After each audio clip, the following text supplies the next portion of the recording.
काश को इंग्लिश में आई विश कहते हैं। अब ये काश हम कब यूज करते हैं, ये बात याद रखिए कि हम काश 3 सेंसेस में यूज करते हैं। या तो हम काश बोलेंगे प्रेजेंट और फ्यूचर के लिए, या तो हम काश बोलेंगे पास्ट के लिए। मैं आपको तीनों के स्ट्रक्चर बताऊंगा कि अगर काश आप यूज कर रहे हैं प्रेजेंट के लिए तो कौन सा स्ट्रक्चर होगा सेंटेंस का, अगर आप फ्यूचर के लिए यूज कर रहे हैं तो कौन सा स्ट्रक्चर होगा, और अगर पास्ट के लिए यूज कर रहे हैं तो कौन सा स्ट्रक्चर होगा। काश जब आप प्रेजेंट के लिए यूज करते हैं या फ्यूचर के लिए यूज करते हैं तो आप एक ख्वाहिश का इजहार करते हैं, लेकिन काश जब आप पास्ट के लिए यूज करते हैं तो आप ख्वाहिश का इजहार नहीं करते बल्कि आप एक अफसोस का इजहार करते हैं।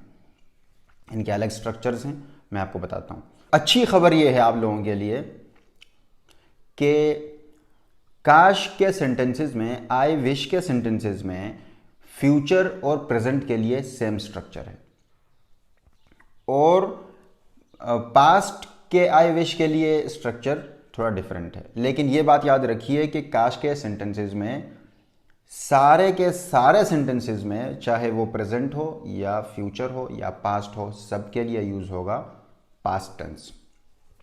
तो फ्यूचर की बात करते हैं और प्रेजेंट दोनों का स्ट्रक्चर चूंकि सेम है तो मैं दोनों की बात एक साथ कर लेता हूं। प्रेजेंट के लिए और फ्यूचर के लिए इसका स्ट्रक्चर ऐसा होगा कि आई विश लगाएंगे, आई विश के साथ पास्ट सिंपल लगाएंगे, या आई विश लगाएंगे और आई विश के साथ पास्ट कॉन्टिन्यूस लगाएंगे। पास्ट सिंपल उस वक्त लगाया जाता है जब आप किसी चीज़ की ख्वाहिश करते हैं या चाहते हैं कि ये एक सिचुएशन ऐसी हो। लेकिन अगर आप एक चीज़ की ख्वाहिश कर रहे हैं कि आप वो चीज़ इस वक्त कर रहे हों तो उसके लिए आप यूज़ करेंगे I wish plus past continuous, past simple की जगह पास्ट कॉन्टिन्यूस लगाएंगे। शायद एग्जाम्पल से आप बेहतर तरीके से समझ सकेंगे। मैं एग्जाम्पल देता हूं फ्यूचर और प्रेजेंट के आई विश के सेंटेंसेस की। I wish I spoke English, काश मैं इंग्लिश बोलूं, तो इसके लिए मैं प्रेजेंट की बात कर रहा हूं। या अगर यही सेंटेंस मैं फ्यूचर के हवाले से कहूं, काश मैं इंग्लिश बोलूं, मतलब फ्यूचर में काश मैं इंग्लिश बोलूं, तो इसके लिए दोनों के लिए सेम सेंटेंस है, I wish I spoke English. I wish लगा दिया, आई स्पोक इंग्लिश, ये पास्ट सिंपल है। दूसरी एग्जांपल मैं देता हूं प्रेजेंट के लिए और फ्यूचर के लिए। I wish you were with me, काश तुम मेरे साथ हो। तो अगर ये हम प्रेजेंट में देखें तो भी यूजफुल है, अगर आप फ्यूचर में देखें तो भी यूजेबल है। I wish I married you, काश मेरी शादी तुमसे हो। तो अब ये प्रेजेंट की भी बात हो सकती है कि मैं अभी चाह रहा हूं कि यार सिचुएशन ऐसी होती है कि काश तुम्हारी शादी मेरे साथ हो, या मैं फ्यूचर कल परसों की बात कर रहा हूँ, साल 1.5 साल बाद की बात कर रहा हूँ, काश तुम्हारी शादी या मेरी शादी तुमसे हो।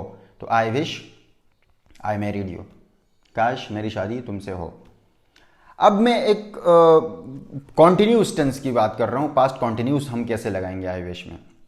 वो तब लगाएंगे जब हम बात करते हैं कि इस वक्त जो मैं कर रहा हूँ या जो हो रहा है ये ऐसा ना हो रहा होता, या जो नहीं हो रहा वो ऐसा हो रहा होता। कॉन्टिन्यूस है, मतलब इसी वक्त की बात हो रही है।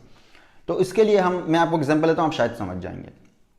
I wish it warrant raining, काश बारिश ना हो रही होती। ठीक है, मतलब अभी बारिश हो रही है। I wish it warrant raining, काश अभी बारिश ना हो रही होती। I wish he didn't here all this, ये भी उसका है प्रेजेंट या फ्यूचर का। काश वो ये सब ना सुने। I wish he didn't here all this, काश वो ये सब ना सुने। तो ये तो हुआ प्रेजेंट और फ्यूचर के लिए हम कैसे आई विश या काश इस्तेमाल करते हैं। तीसरा, हम काश कब यूज करते हैं? जब हम किसी चीज पर अफसोस कर रहे होते हैं तो उसका बोलते हैं हम विश अबाउट पास्ट। एक काम हुआ है, उसका मतलब कुछ नहीं हो सकता अभी, आप एक रिग्रेट जाहिर कर रहे हो, आप एक अफसोस जाहिर कर रहे हो, उसके लिए हम यूज करते हैं पास्ट परफेक्ट आई विश के साथ। तो इसका स्ट्रक्चर यही होगा, आई विश तो सब में आएगा। तो पहले दोनों में प्रेजेंट और फ्यूचर के लिए हम लोगों ने पास्ट सिंपल और पास्ट कॉन्टिन्यूस टेंस यूज़ किया, लेकिन इसके लिए हम पास्ट परफेक्ट टेंस यूज़ करेंगे। मैं एग्जांपल्स देता हूँ, आप समझ जाएंगे। I wish I had spoken English, मतलब आप कहीं थे, वहाँ पर जो है वो किसी की बात हो रही थी, एग्जाम्पल मैं दे रहा हूँ ताकि आप लोग समझ जाएं।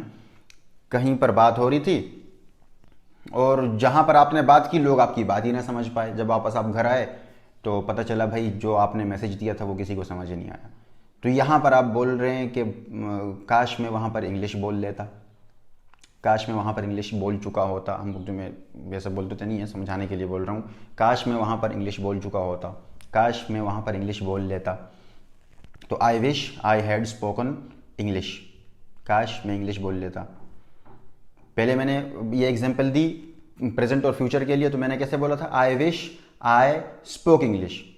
अब मैं जब काश मैं इंग्लिश बोलूं, अब जब मैं यही सेंटेंस रिग्रेट जाहिर कर रहा हूं, पास्ट की बात कर रहा हूं, तो मैं ये बोल रहा हूं काश मैं इंग्लिश बोल लेता, मतलब ये काम हो चुका है। ठीक है। दूसरी सेंटेंस मैंने एग्जांपल दी थी प्रेजेंट और फ्यूचर के लिए कि आई wish you were with me, काश तुम मेरे साथ हो।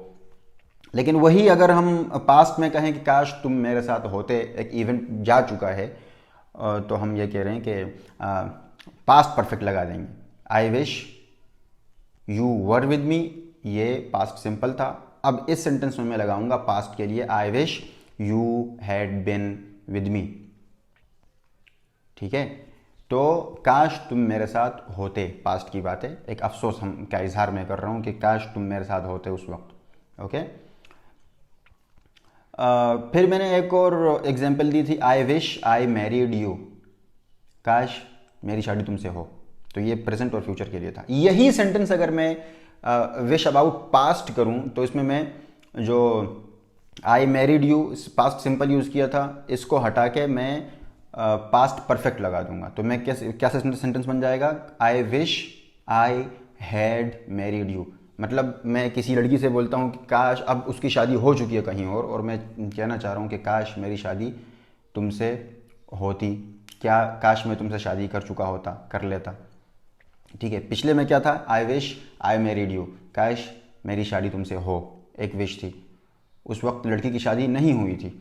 अब जब मैं बात कर रहा हूँ पास्ट परफेक्ट लगा के आई विश के साथ, तो इसका मतलब उस लड़की की शादी हो चुकी है और मैं इस वक्त उससे कह रहा हूं कि I wish I had married you, काश मैं तुमसे शादी कर लेता, कर चुका होता, तो आज तुम्हारी शादी कहीं और ना होती। I wish I had married you. ठीक है। तो इसके बाद मैंने एग्जांपल दी थी, I wish it warrant raining. उस वक्त मैंने ये बोला था कि काश बारिश ना हो रही होती, अभी इस वक्त काश बारिश ना हो रही होती। लेकिन मैं ये कहना चाह रहा हूं अभी कि काश बारिश ना हुई होती। ठीक है। मतलब मैं जा रहा हूं कहीं पर और मैं अचानक फिसल गया बारिश की वजह से कीचड़ में और मैं गिर पड़ा। तो मैं उठा और मैंने अपने कपड़े देखे और मैंने कहा काश बारिश ना हुई होती। तो मैं ये कह रहा हूं कि I wish it had not rained, I wish it had not rained. It had not past perfect है। अगर आप लोगों को टेंसेस आते हैं तो आप समझ जाएंगे कि ये पास्ट परफेक्ट है। फिर मैंने लास्ट एक एग्जांपल दी थी प्रेजेंट और फ्यूचर के आई विश के लिए, I wish he didn't here all that, कि काश वो ये सब ना सुने। लेकिन अब उसने सुन लिया है बंदे ने, और मैं परफेक्ट की बात कर रहा हूं, परफेक्ट में विश लगा रहा हूं, मैं मतलब विश अबाउट पास्ट कर रहा हूं। तो मैं ये कहना चाह रहा हूं कि काश वो ये सब ना सुनता, काश वो ये सब ना सुन चुका होता। तो मैं क्या कह रहा हूं, I wish he had not heard all this.